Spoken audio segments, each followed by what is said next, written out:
Oke. Bang, ayo bang. Oke, bismillahirrahmanirrahim. Selamat sore teman-teman media semua. Kehadiran saya berdiri teman-teman media ini mewakili Bang Deo Lipa karena tadi izin ke saya karena beliau kurang enak badan untuk mewakili untuk sidang Mas Faris RM hari ini tanggal 4 September. Namun karena situasi kemarin kurang kondusif, yang seharusnya jadwal hari ini kan sidang online untuk Faris RM. Namun karena ini agendanya putusan, idealnya terdakwa harus hadir di persidangan. Makanya ditunda untuk sidang offline minggu depan tanggal 11 September hari Kamis. Alasannya seperti itu sih kemarin karena harusnya sidang online, tapi karena ini agendanya putusan yang harusnya Mas Faris hadir bersama dengan tim penasihat hukum di persidangan, akhirnya ditunda untuk offline. Mas Faris hadir di persidangan minggu depan Kamis 11 September 2025, masih hari yang sama, hari Kamis. Seperti itu sih. Tapi Mas Faris sendiri tahu nggak sih kabarnya? Kalau terdakwa sudah pasti tahu karena kan untuk sidang offline ini kan emang diberitahukan oleh pihak pengadilan ke kami sebelum hari ini bahwa untuk sidang hari ini sidang online untuk terdakwanya sendiri, yang offline itu hanya penasihat hukum. Bang, ada ganjalan apa sebetulnya Bang ketika sidang online itu tapi terdakwa tidak dihadirkan? Kalau itu kan langsung dari pihak pengadilan ya, itu kan mungkin karena kejadian kemarin, alasannya kan menjaga kondusivitas, takutnya dalam perjalanan terjadi suatu hal kan, ya kita kan tidak ada yang tahu untuk hal seperti itu kan, yang namanya musibah siapa yang tahu sih, kan begitu. Akhirnya diputuskan untuk online.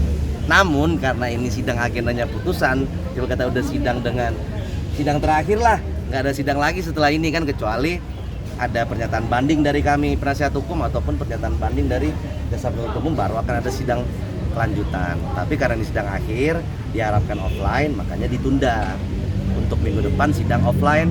Terdakwa atau Mas Faris sendiri itu hadir di persidangan untuk minggu depan hari Kamis.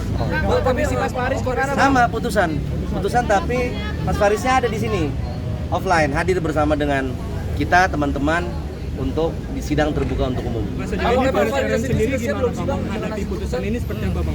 Kalau Mas Faris kebetulan kemarin kita baru ketemu juga di rutan ya. Kalau Mas Faris memang dia sudah sangat siap dengan segala situasi dan kondisi. Beliau mengatakan ke saya, ya terima kasih bro sudah berjuang membantu saya. Apapun hasilnya beliau menerima.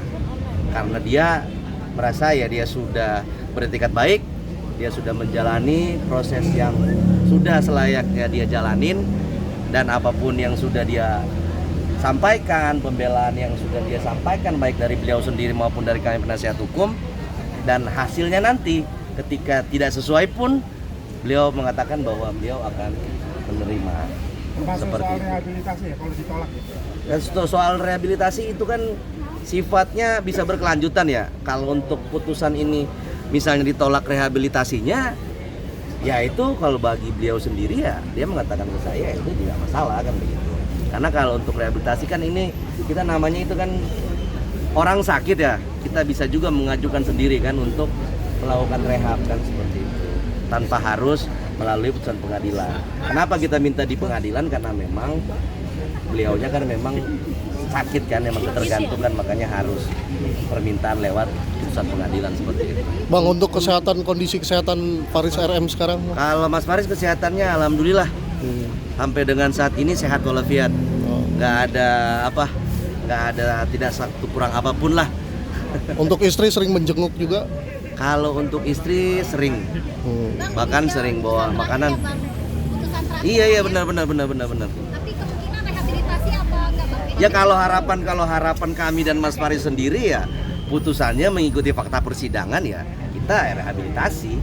Harapan kami penasihat hukum maupun Mas Faris.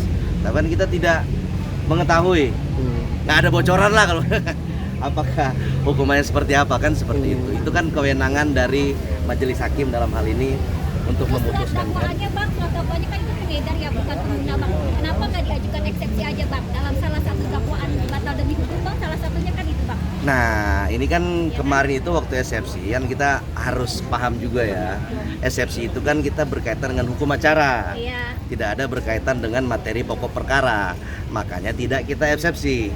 Karena buat apa juga kita eksepsi, orang secara hukum acaranya berjalan dengan normal dan lancar kan. Makanya kita kemarin bantahnya di pembuktian. Karena sharing penggunaannya bisa disebut sebagai pengedar itu. Betul, kalau itu kan Pengedar apa? maksudnya pertanyaan di mana? Ya kan 0,3 makanya kan bebarengan itu kan bisa disebut sebagai bukan pengedar, apa pengedar ya bang? Pemakai. Lah kalau itu kan yang kita sampaikan dari awal. Kalau secara kronologi dan secara cerita terdakwa dan juga para saksi, kan seharusnya Mas Faris ini adalah pengguna atau korban dari penyalahgunaan narkotika. Kalau karena alasannya apa? Saksi juga tidak pernah mengatakan bahwa Mas Faris menawarkan barang narkotika ini untuk dijual atau menawarkan kepada orang lain. Kan dia bukan pendistributor, apa karena sharing itu disebut sebagai pengedar bang? Nah itu kan yang kalau sempat dibaca ya di pledoi kami penasihat hukum maupun di duplik kami, itu yang saya bilang kegagalan dari tim kepolisian waktu awal sampai dengan tim kejaksaan dalam hal ini, mereka kan yang diberikan tugas sama negara untuk melakukan penyelidikan dan penyidikan.